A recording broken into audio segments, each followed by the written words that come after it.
நாடளாவிய ரீதியில் துணை மருத்துவ சேவை மற்றும் தாதிய உத்தியோகர்கள் சங்கம் இணைந்து போராட்டத்தை அடையாள வேலைநிறுத்த போராட்டம் ஒரு மணி தியாலம் செய்து கொண்டிருக்கிறோம்.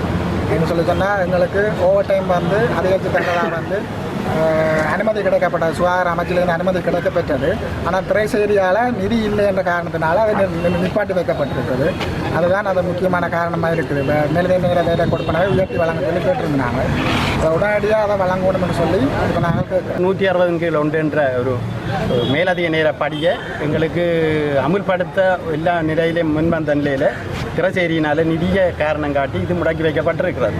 ஆனால் எமக்கு கீழுள்ள தரங்களில் உள்ளவைகளுக்கெல்லாம் எங்களை தாண்டிய மேலதிக நேர பணி அந்த கொடுப்பனாக வந்து விட்டது. இப்போதே அதிகரிப்பின்படி எங்களுக்கு மேலதிக நேர படியை விட எங்களுக்கு கீழுள்ள சிற்றுடையர்கள் கூட, அதாவது கனிசார உத்தியோகத்தர்கள் கூட அந்த மேலதிக நேரம் அதிகரிக்கப்பட்டிருக்கு. அப்போ அதை முதலாவது பாயிண்டாக வச்சுக்கொண்டும் அடுத்ததாக ஏற்கனவே நிலைமை உள்ள 5 வருடத்தில் கிரேட் 1 இருந்தது முந்தி, அது இப்பொழுது 10 வருடமாக மாற்றப்பட்டிருக்கு. அதையும் மாற்றி 6 வருடத்திலேயாவது அந்த பணி, அதாவது கிரேட் 2 என்ற கிரேட்டை கிடைக்கவும், மற்றது 12 வருடங்களில் கிரேட் 1 சூப்பர்நியூமரி என்ற கிரேட்டை தரவும் வேண்டி, மற்ற அந்த சாத்திய உயர்மானி பட்டங்களை பெற்றவர்களுக்கு நிர்வாக சேவையில் சாத்திய நியமனங்கள் வழங்கக்கூடிய நாடளாவிய ரீதியில் இன்றைக்கு நடைபெறுகிறது.